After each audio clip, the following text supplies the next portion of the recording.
Hi, Mayor. Oh, that's the bearded man. Very good to see you. Hi, good to see you again. It's been a little while. Very good. Nice to see you too. Thank you. So they're a little heavy and they're very sharp, so we ultra careful. Okay. Yeah. Now, we can have, just split this a little bit so we can see the sign there, Mayor. Just a little to your right. Yeah. Ready on your account. We're on account. All right. Yes. Whenever you're ready. Okay. I guess so. When you're ready. Okay. 3, 2, Go. 1. Go. Very good. Can I get a quick picture of the 4 young givers right here, Mayor? Emphasis on quick. I don't have my coat on. Yeah, no. Teresa, come on over here. Yeah, it'd probably be better When I without saw the the system. stove this morning, I thought, oh, no. Everybody right here, Teresa. All right. Everybody looking right here. Okay, we're ready. Thank you. Awesome. Thank you. In the house. Great.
Tell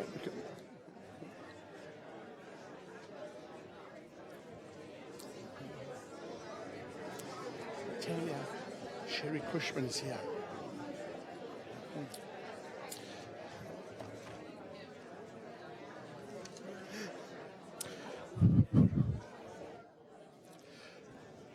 Well, good afternoon, everyone.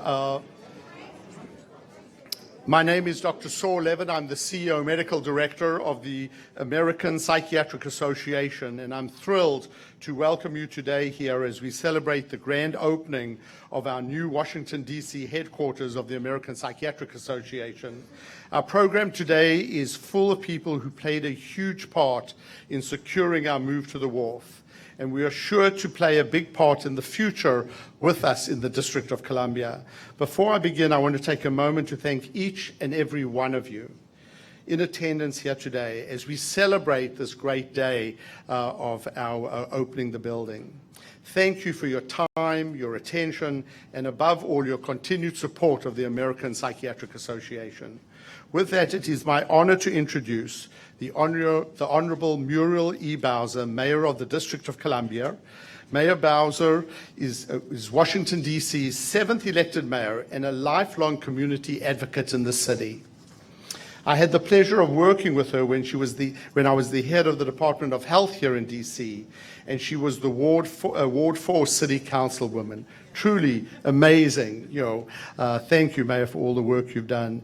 During her tenure as mayor, she has worked to strengthen the city's status as the economic engine of the region and foster a citywide culture of inclusion and action. The Wharf is just one of the many vibrant communities in the district that reflect these values, and we are proud to be part of it. Please welcome the Honorable Mayor Muriel E. Bowser.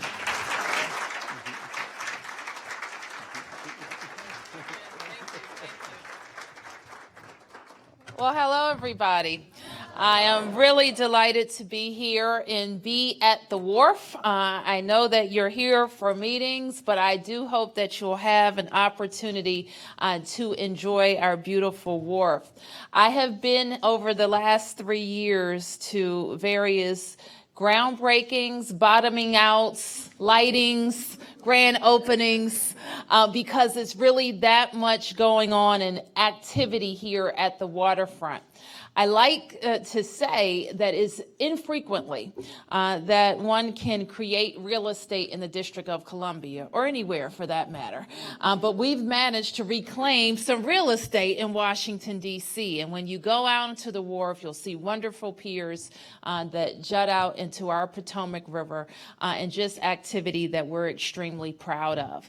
The city is a big partner in the Wharf. This redevelopment of this waterfront really represents a huge investment from the taxpayers of the District of Columbia to bring this waterfront back. We have great partners in Hoffman Development, and it's been a more than 10-year journey to get to where we are today, and we're very proud of it. We're also proud that when you look at the wonderful buildings going up, it has really represented great investment in people.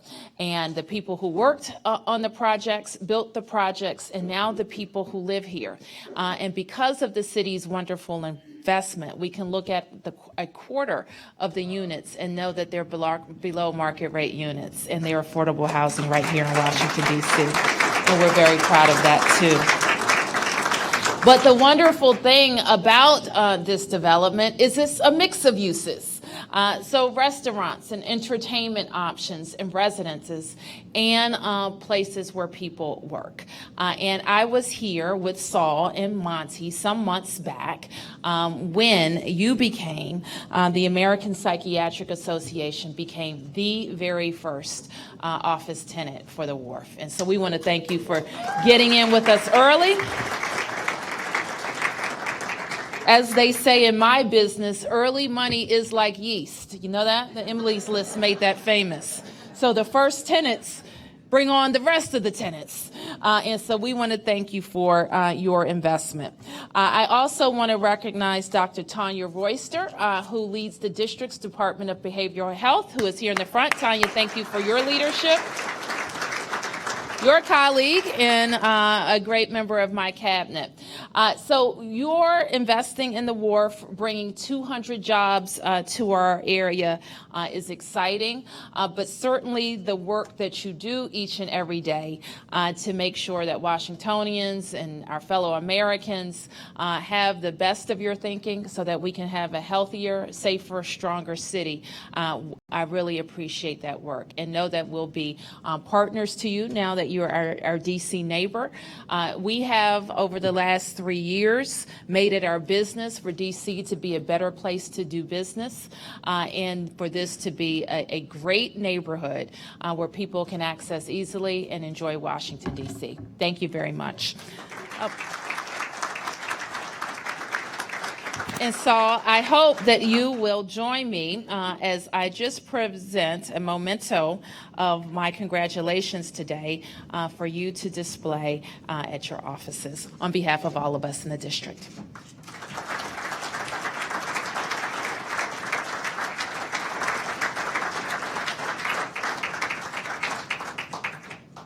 You're welcome.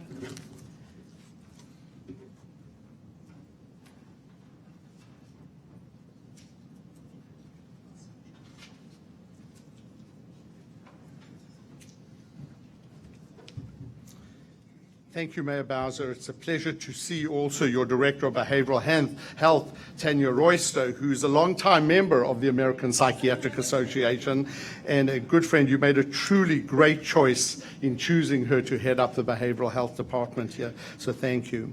Our next speaker is the APA President and our next speaker is the APA President and also the Chief Medical Officer of the Substance Abuse, Mental Health and Service Administration, SAMHSA, HHS. Dr. Anita Everett has held numerous leadership positions over the course of her distinguished career. Too many to actually recite all, but I just took the highlights quickly. She was a trustee at large of the APA Board of Trustees, chair of the APA Task Force on Healthcare Reform in 2015, chair of the Scientific Program Committee, one of our major meetings, a longtime faculty member of the Johns Hopkins School of Medicine and Bloomberg School of Public Health, and the chair of the Council of Healthcare Systems and Financing, so important to us in terms of our patients getting the great care from their psychiatrists. Her tenure as president has been marked by her focusing on ensuring the access to care for all Americans through technological innovations in the mental health and delivery areas, supporting physician wellness and resilience, and above all, promoting effective community treatment, such as evidence-based treatment for the first episode psychosis. Please welcome our president, Dr. Anita Everett.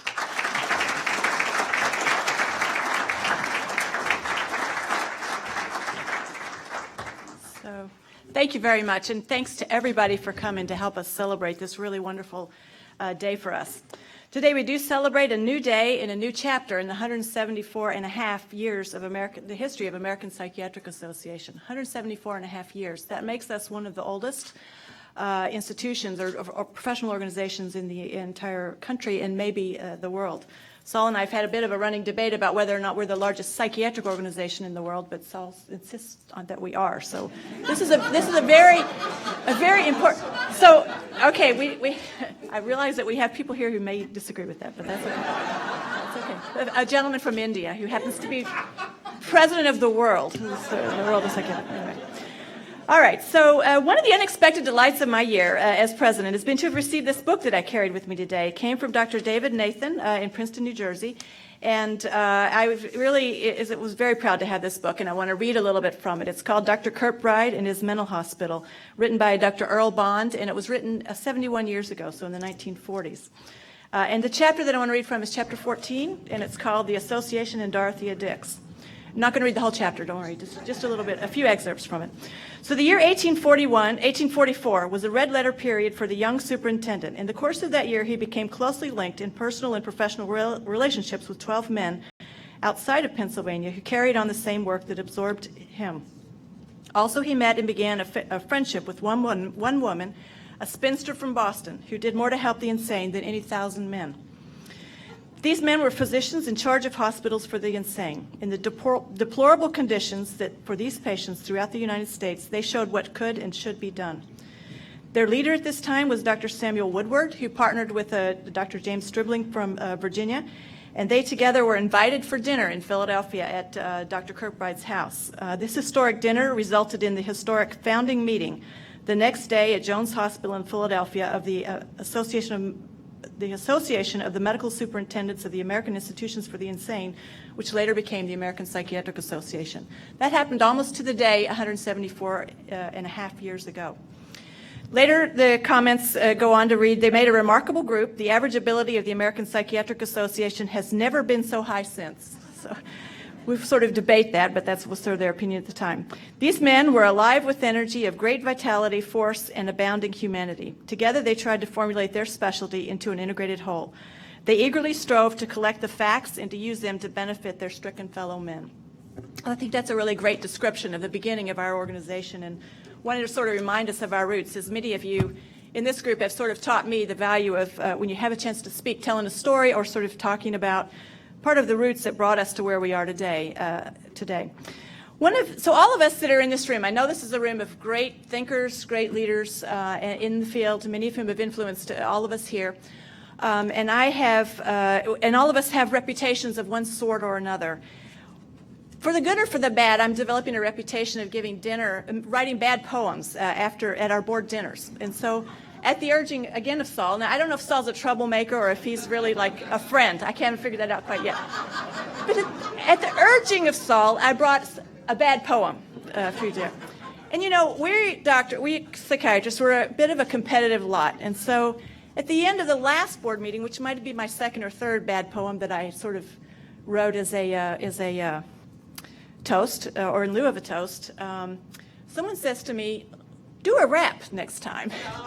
And I'm like, okay, rap. So immediately I jumped to Hamilton. I sort of started thinking about, I can do something like Hamilton. I should do that. Talked it over with my son, who's a bit of a musician, and he says, Mom, I don't think you realize how hard Hamilton is, the rap and the rhymes, and there's inner rhymes in the lines of it, and I don't think you should try that. Maybe you should go for Fresh Prince of Bel-Air. So I worked with that a little bit and then talked it over with my husband, who says, maybe Beverly Hillbillies is more of your speed. So given that in mind, and also keeping in mind that bad poetry means you don't have perfect rhymes every time, I want to read to you some excerpts from my ode to the opening of the APA at the Wharf. Okay, so come listen to the story about a group called APA. Their members are shrinks and their staff are really great. They were founded early, way back in '44, by a group of superintendents who wanted to do more. 1844, that is, antebellum, John Tyler in the White House. Over time, in many years, they began to see Washington, D.C. was the place they ought to be. To make our APA stronger, to increase our influence, we need to be closer to federal government confluence. So they formed a committee, as all good bureaucracies do. They looked at the options for a building that was new. They found Monty's vision of the wharf where we are today. It has some cool amenities, and here we hope to stay. So the staff moved back. They moved back across that bridge into D.C., into a building at the wharf. This was the place to be. It had glass walls, cool workspaces, gender-neutral bathrooms. Now back to the story about the group called APA. Their members are shrinks, and their staff are really great. This move is not the end. It's really a beginning. We will work hard every day until our cause is winning. Our cause is healing those who suffer with mental illness and addiction. Our cause is stamping out the stigma associated with this affliction. Sure, it's true that we provide better tools for our profession, and it's true that most of all, assisting those with mental illness is our obsession. So to all of our great guests today, I give you applause for sharing your valuable time with us to celebrate our cause. So thank you very much for coming.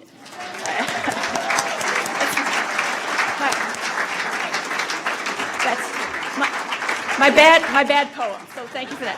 I do have a couple people that I want to recognize. There's no possible way to recognize everybody that's here that has meaning to us and to our organization, but I know there are a couple people who came from far that I do want to recognize or represent significant entities. So Andrew Mann, I think you're here, and if anyone else from a district branch is here, I'd like to have them raise their hand. So Andrew drove all the way up from Virginia today. Good. Judy, hi. It's great. So thank you, and Joe Mason, a past president of that. I want to recognize Paolo Delvecchio, who comes as one of my colleagues and friends from SAMHSA, who's here today in lieu of Dr. McCants-Katz not able to come today and sends her regrets, and Paula was here sort of representing her and SAMHSA and all of the good things that his part of SAMHSA does. Patrice Harris, want to recognize? Patrice is a psychiatrist and spent many years being involved in the very high levels of the organization of the American Medical Association. We're so proud to have her there representing us. Let's see, and I also do want to represent Dinesh Bogar, although I've already I know him well enough to have joked a little bit about his presence. He is literally the president of the world, or past president, not anymore, he tells me. So. Yes, day before yesterday's man. Of the World Psychiatric Association, so he's a past president. And he's moved on, as some of our members do, into organized medicine more formally, and is the upcoming chair of the AMA equivalent in the United Kingdom, which is the Royal College of British Medical Journal. Okay, British Medical Association. All right. So very important. I also want to recognize all of our past presidents, many of whom are here. So if you could just raise your hand, that'd be great. So thank you very much. Let's see. And of course, when you do that kind of thing, you do that at the risk of leaving people out. And I apologize to anyone that I left out. I know we have people from from institutes, the research institutes that are so important to our organization. Do you want to raise your hand, or let people know from NIAAA and NIDA who are here to help us celebrate our big day, and many other leaders. So I think with that, what I'm going to do is turn over to Saul. So Saul, as many of you know, Dr. Levin is a psychiatrist and has been involved in the public sector for virtually all of his career. He's had a long time, more recently in and around the district, and most recently has done a really superb job leading our organization as our chief executive officer, our CEO, and also our medical director. And so, Saul, I want to turn over to you. Thank you.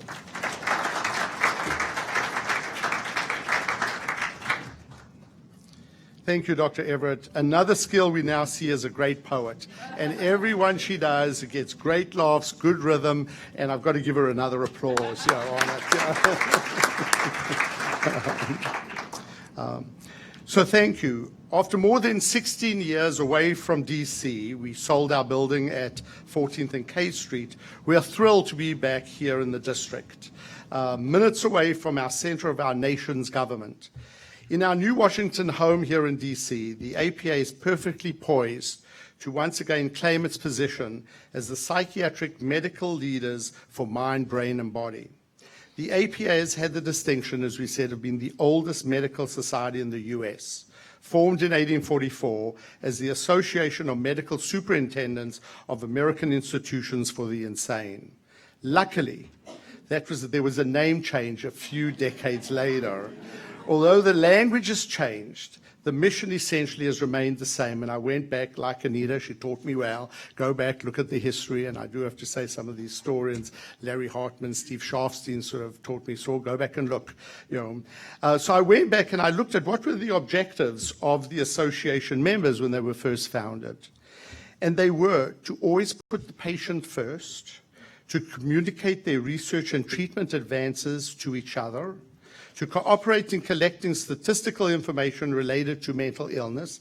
And by mental illness today, we refer to both mental illness and substance use disorders. So please know they all in our DSM, our Diagnostic Statistical Manual. So when you say mental illness, it includes substance abuse disorders.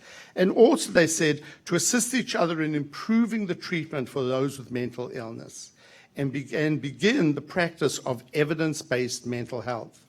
Today, 174 years later, we're still following those same precepts, now including modern technology, to begin to achieve it.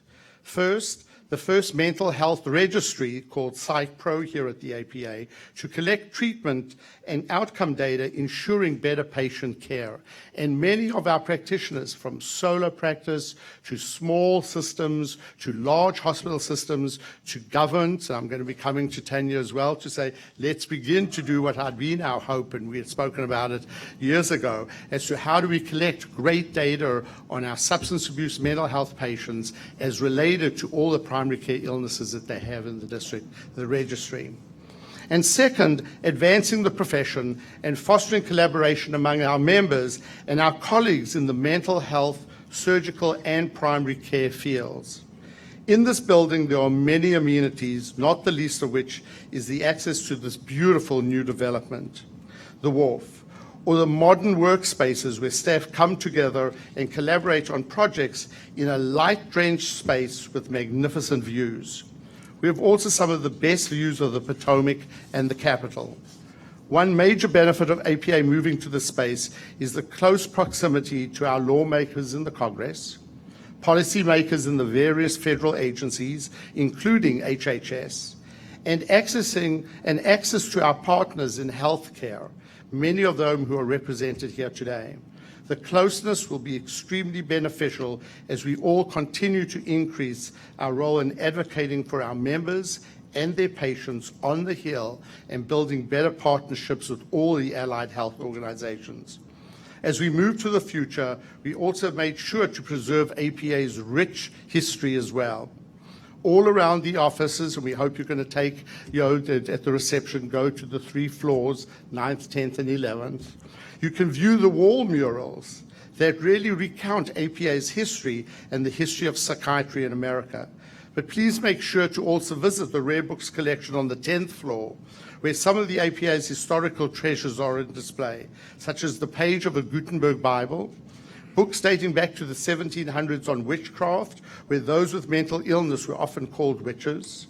We also built a members' lounge on the 9th floor, where our members are able to touch base with their practices when they're visiting the district via internet, and relax and discuss with some of the other members that are in the room, and give their families the wonderful opportunity of visiting both the wharf and the wonderful amenities that we have in our beloved city, the District of Columbia. These details of design and construction would not have been possible without a great team of effort. Staff members from every department and at every level of the APA offered invaluable feedback as we designed the office space that is supremely functional as well as cost and energy efficient. We are Gold LEED as well. I want to thank a few people and many, many people that I'm not going to be able to thank because we'll sit here for another hour. So here are just the people who have really helped bring us to this point.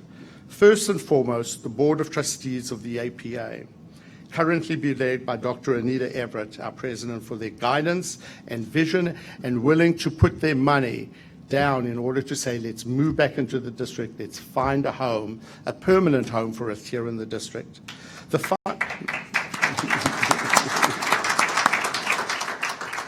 The Finance and Budget Committee Chair, Alan Schatzberg, who really led us and made sure that we were fiscally sound enough to be able to buy it and that it would not really adversely affect the reserves of the building. Sherry Cushman of Cushman Wakefield, who has been not only a wonderful advisor in terms of real estate, but also a lot of the design. It was her great tact as we tried to go one way, and she said, wouldn't this be a little better? And let me tell you, on every way, it has worked out. So thank you, Sherry. And our administrative services and IT departments, who worked long, difficult hours during the Herculean task of moving from an old office in Virginia to our new home at the Wharf. Amy Porphyry, for her outstanding work with the curation and design of the Rare Books Room and murals you will see on the wall. Our friends at Hoffman Madison Waterfront, who have done great work in creating a vibrant neighborhood that we are so happy to be part of.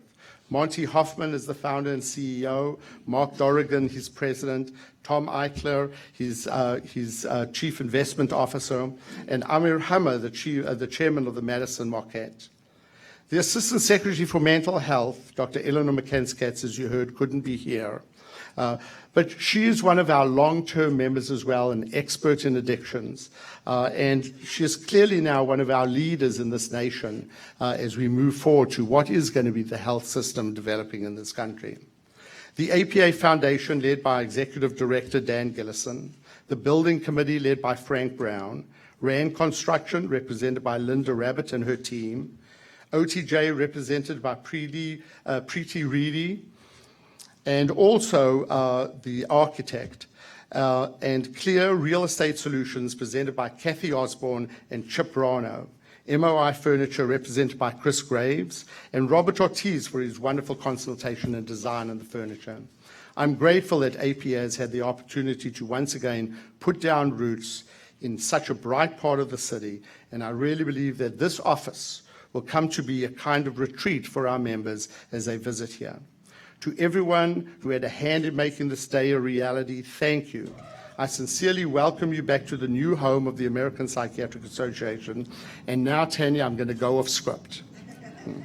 So one of the things that happened was I was leaving the building one late night, and I'm going down to my car. And there is the security guard in the front of the building, in the lobby. So I go and introduce myself, and he says, thank you for introducing yourself. So he says, oh, you're the person who has the sign outside on the front door, the big American Psychiatric Association sign. So I said, yes. He says, I want to tell you something.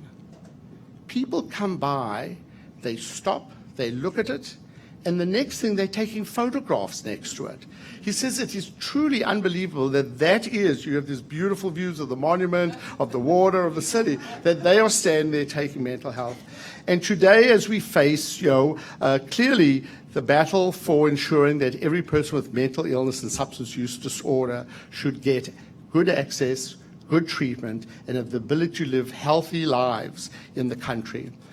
This, Monty, thank you, because you were the one who said, you know what, Saul, you can put up your sign in front, but if you really also want to get the visibility, I think that's why you knew it would sell it to the board, right?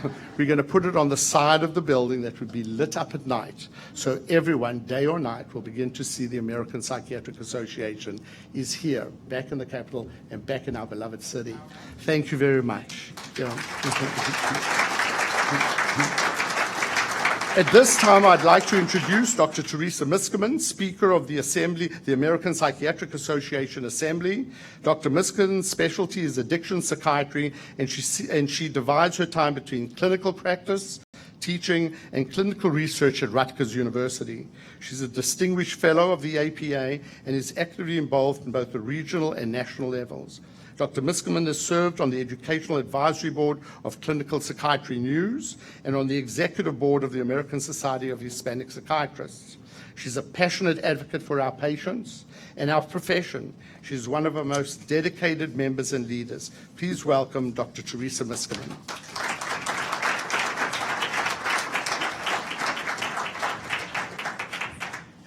I guess you guys are the lucky ones, because when Saul called me and said, we need you to come over, he did not want me to write a poem. So you're lucky. What he did, though, said is, could you please tell us what is your perspective about advocacy? And I think that what I first want to do is let you know a little bit about, I know people here are not, everybody's from the Assembly.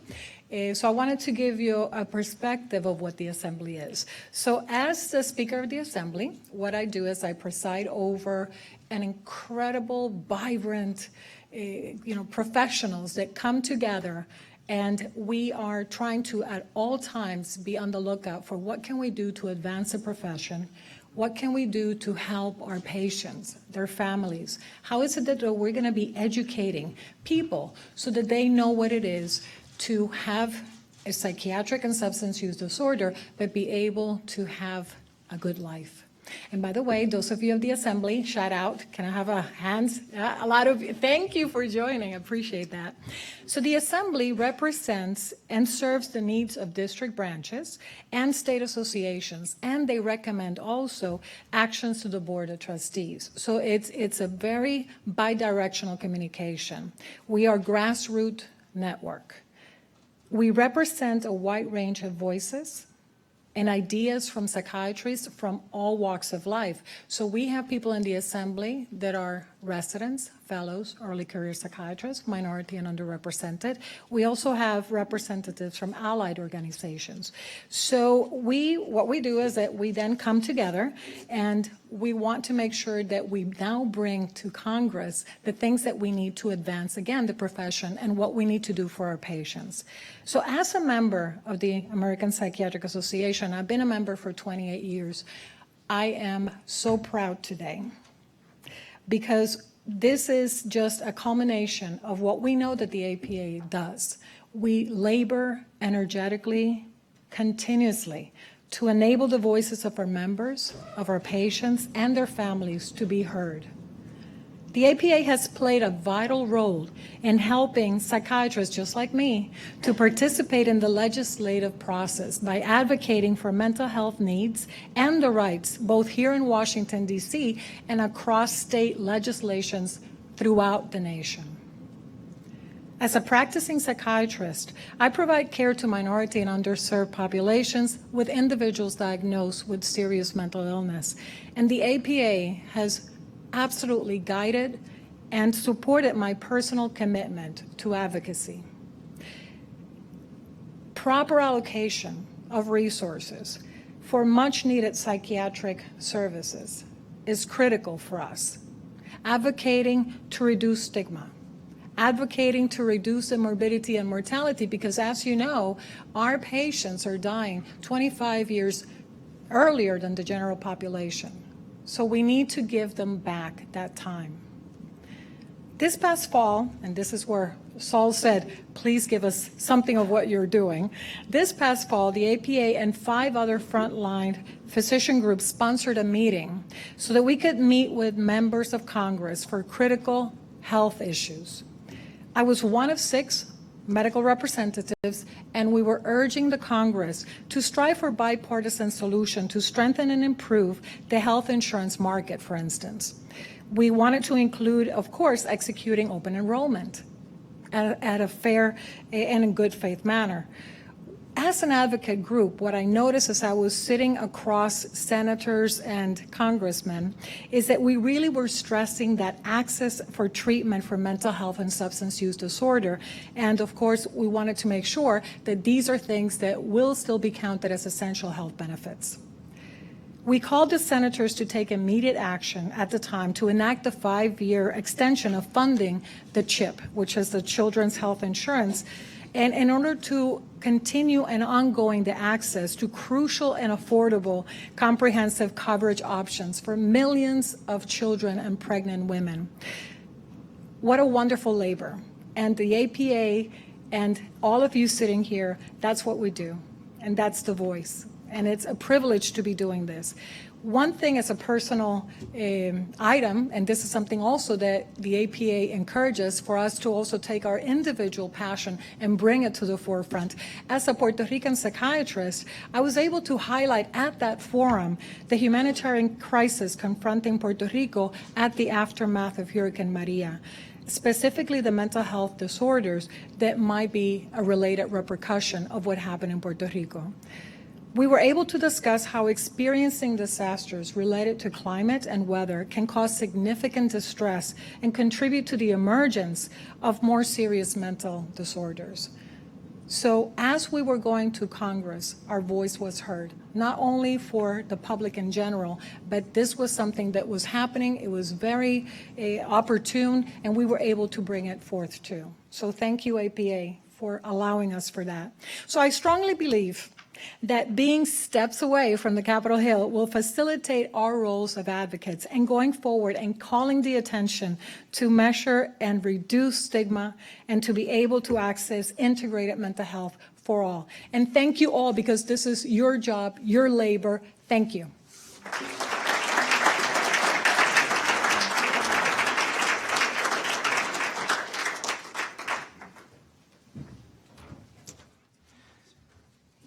Thank you, Teresa. Our next speaker was instrumental in our return, actually, to the district and to this particular property. Monty Hoffman began his company, P.N. Hoffman, in 1993 with a single townhouse conversion.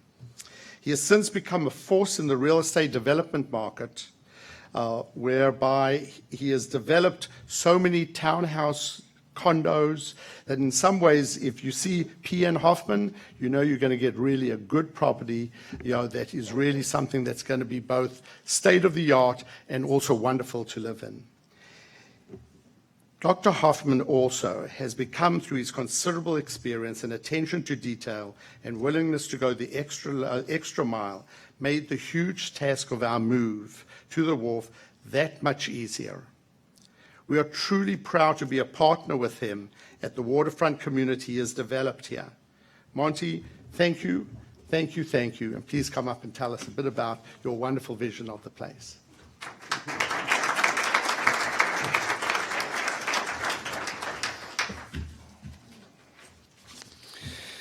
Well, thank you, Saul, and thank you for inviting me. I'm honored to be among all of you and to be included in today's grand opening. I'm grateful for the relationship with you and with APA, the oldest and largest psychiatric association in the world. I do listen.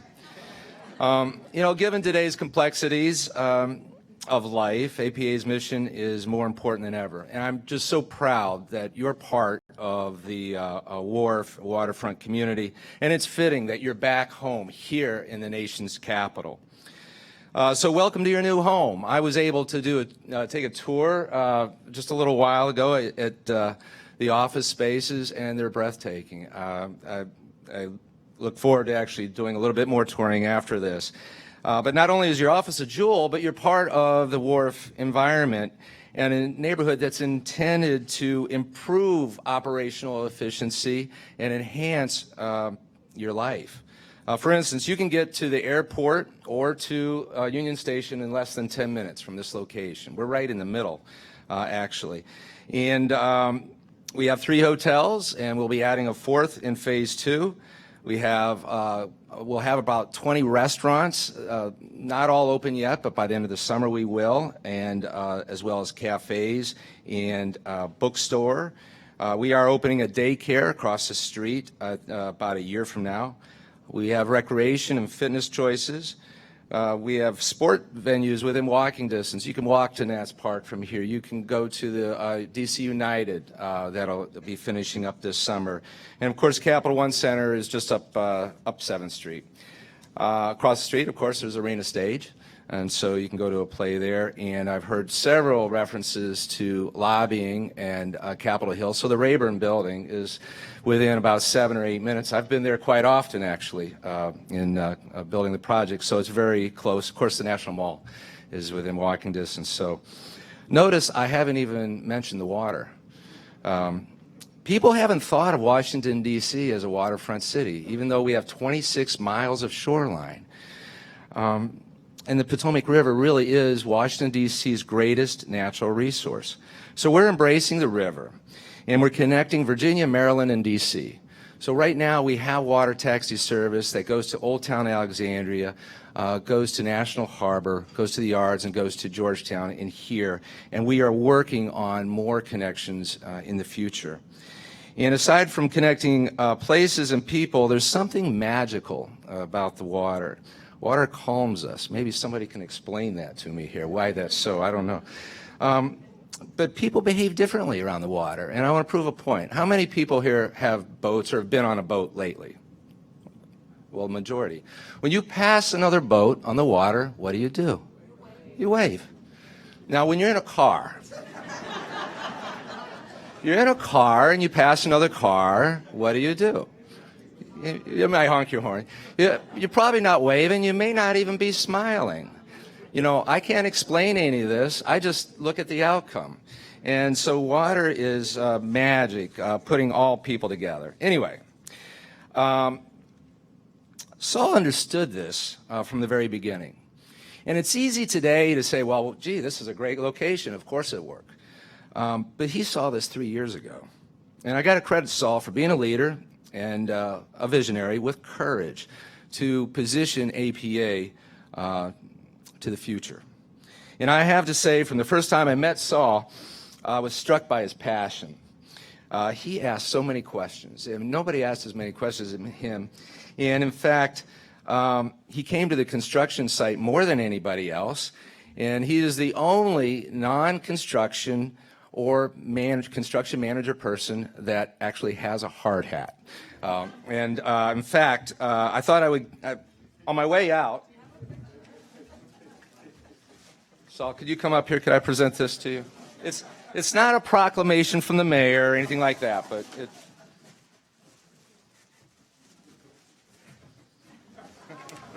My assistant put some tissue in there, yeah. So.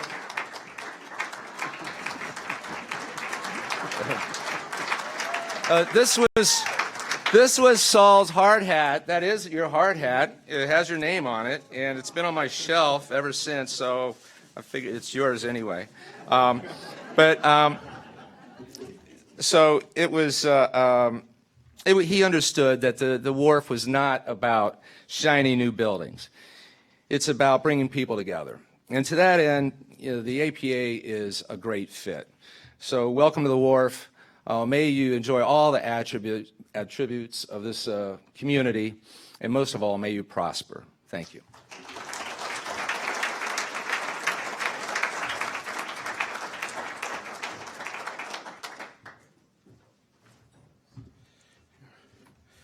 I have to say thank you for that, Monty, but you know, you're only as good as the people you work for.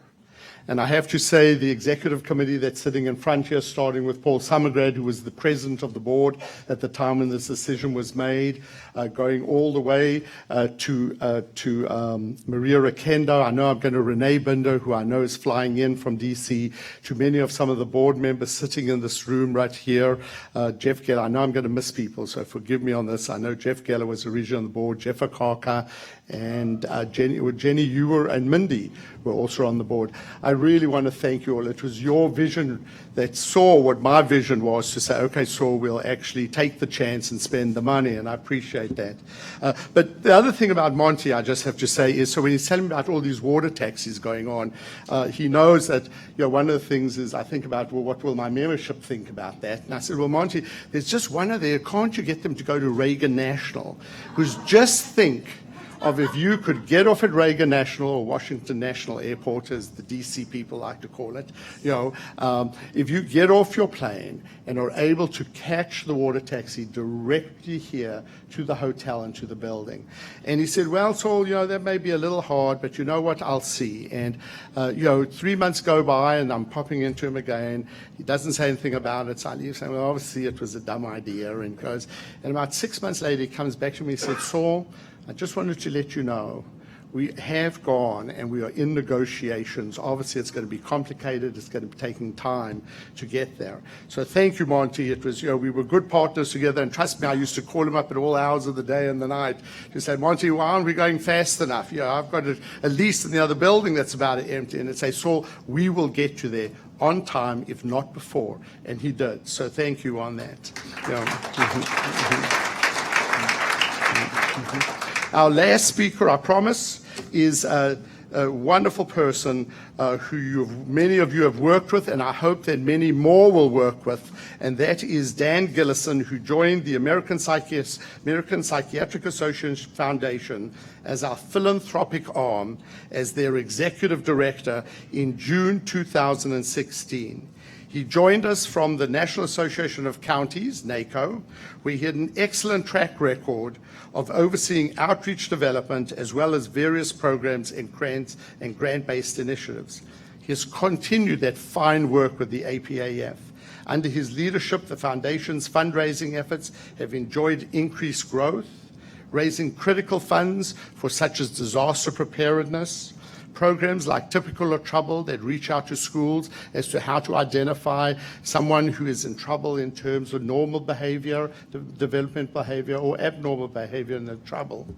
And above all, the Center for Workplace Mental Health, where we need to remember that every one of us goes to work every day, and we need to begin to identify those people who look a little down, who look a little depressed, and start saying, are you okay? If you want, I'm here to listen to you, or get help. That workplace, and I really want to thank you for that. Dan has been an enormous part of our successful transition to the walk, and above all, he's a partner with me as he does the foundation. I work on the APA. Dan Gillison.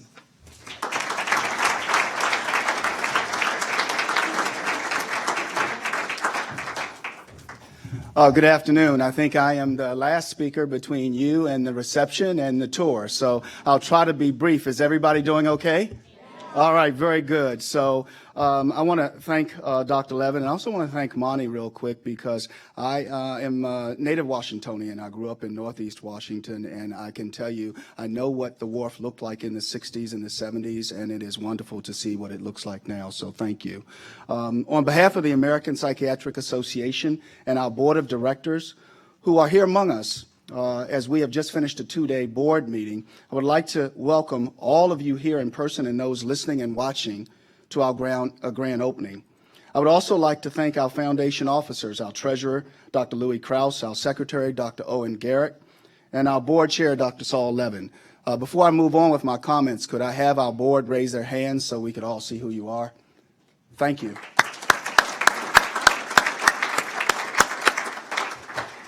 I did mention this. I'll mention again. It is wonderful to be back in Washington, D.C., our nation's capital. While I will be brief, I do want to tell you a little bit about the foundation, and Saul took a little bit of my thunder, so I apologize in advance for the redundancy. But I do want to speak about our programs because they recognize and promote the importance of mental health in 4 areas. Those are where you live, where you work, where you learn, and where you worship. Our portfolio includes schools, a school mental health program to educate teachers, administrators, and coaches called Typical Troubled, as Dr. Levin mentioned. Workplace. We work with over 10,000 employers with our Center for Workplace Mental Health. We offer turnkey programs to raise awareness and encourage employees to seek mental health care when needed. Faith-based community. Think about it. Because religion and spirituality often play a vital role in healing, people experiencing mental health concerns often turn first to a faith leader. As a result, we developed a tool for them. It is called Mental Health, a Guide for Faith Leaders. Library and archives. We're the stewards, the foundation of the stewards of the history of psychiatry. As a result, in our move back to D.C., we have reestablished our library and rare books room. As you take the tour on today, I would really ask and encourage you to stop down on the 10th floor and come and see our rare books room and library. We would really be honored to have you.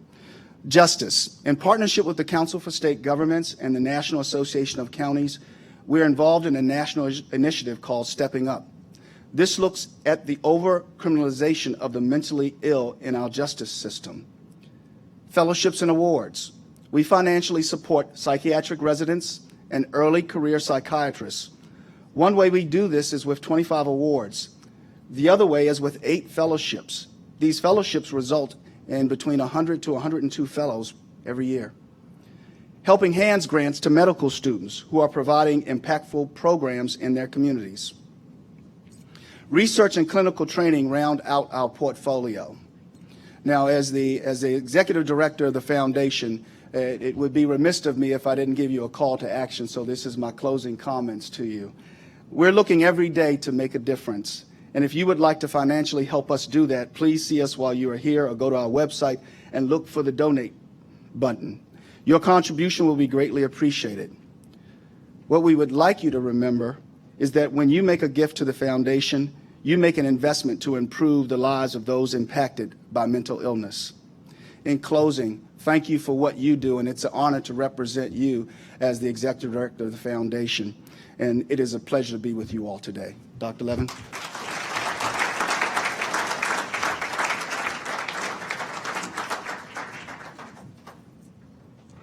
So we're about to end and start the really great event, which is actually going and having a look at this building and, more importantly, getting a little bit of refreshments and some great food to eat. But I want to also thank a few other people that are here. I have in front of me right here my executive committee, Maria Rakendo, the past president.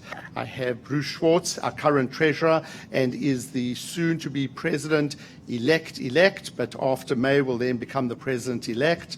I have Altha Stewart, Dr. Altha Stewart, who is our president-elect, and at the end of May or mid-May will take over as the president of the association's in good hands. And I'm missing Bob Baddison, who's sitting there, who is our speaker-elect, who will take over obviously in May as well, following on the wonderful footsteps of Teresa Moscone. But I really want to thank you all, and to just give one more parting shot. Dr. Burger, I noticed when you were the president of the WPA, the World Psychiatric Association, you were very quiet when I said that we were the largest psychiatric association in the world in terms of membership. So I'm happy to have that debate with you and show the numbers. But above all, as we adjourn, I want you to take a moment again to thank each and every one of you. So please, there are ambassadors around the room of the staff who will show you, talk to you about what are the different murals and show you the different parts of the building. Please go down and see the members area, the Board of Trustees room that the APA Foundation at the first time to use it and loved it, I think, and just basically take in that this is your home and this is the American Association. Thank you.